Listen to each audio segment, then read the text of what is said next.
Türkmen parlamenti 30-njy ýylyna prezident Gurbanuly Berdimuhammedowyň awtygy Kerimguly Berdimuhammedowy Türkmenistany edebiýat, medeniýet we sungat işgärleriniň arasynda uglan edilen Türkmeniň altyn asyr adly bäsleşigiň ýeňejisi uglan etmek barada karar kabul etdi.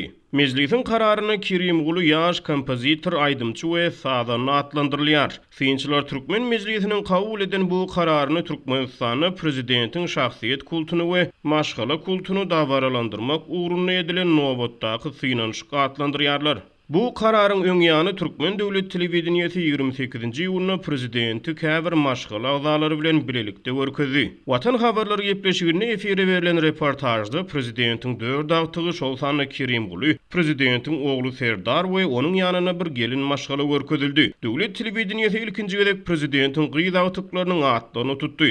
Hem de olary Enejan, Aýgul we Ajerin atlandyrdy. Mundan öňe döwlet telewizionyasy prezidentiň kakasy Mälikguly Berdimuhammedowy ejesi oglaba dejäni hem de atasy Berdimuhammed Anaýew öwgüli sözler bilen mahabatlandyryp Berdimuhammedowlaryň maşgala kultunyň dawaralandyrylmagyny synçylere görä ýygyderli goşunt goşup geldi. Türkmenistanyň Mälikguly Berdimuhammedow adyna medal döredildi. Berdimuhammed Anaýewiň ady dürli ýerlere şol sany harby mektebe dakyldy. Türkmenistanyň meclisi 30-njy ýylyna Kerimguly Berdimuhammedowy Türkmeniň altyn asyr adly bäsleşigiň ýeňejisi uglan etmek baradaky kararyny halk köpçüliginden gelýän köp sanly isleg, arzu hem de ýeňejileri seçip almak boýunça toporuň towak gonamasy bilen esaslandyrdy. Bu toporuň düzümi döwlet medeniýetine aýan edilmeýär. Meclisiň karary bilen prezidentiň awtygyna prezidentiň altyn dynjyry hem de 3500 manat pul sylaw gowşuruldy. Ondan ozal 28-nji ýylyna Berdimuhammedow 80-den gowrak edebiýat, medeniýet we sungat işgärini Türkmeniň altyn asyry bäsleşiginiň ýeňejisi diýip oglan etmek hem de olary jemi 574 000 manat möçberine pul serişdeleri bilen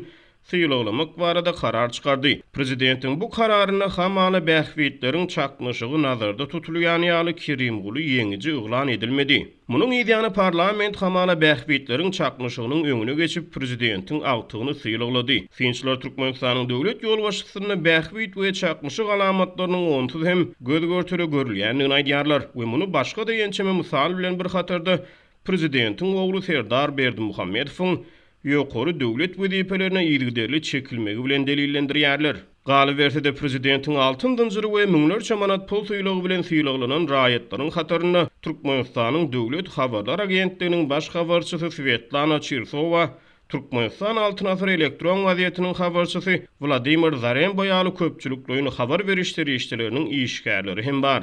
Habarçylaryň hökümet ýolbaşçysynyň pul syýlaglaryny kabul edip almagy Türkmenistanyň jurnalistiki etikanyň synçylary görä gözgüni ýagdaýyndan habar berýär. Prezident köpçülikliň habar berişleri işçileriniň ýolbaşçylary bilen geçirýän duşuşuklaryny olardan ýurtda gazanylan gaýdylýan ösüşleri wagt etmegi ýygyderli talap edýär. Türkmeniň altyn asyr adly bäsleşik Türkmenistanyň edebiýat, medeniýet we sungat işgärleriniň arasynda her ýyl geçirilýär.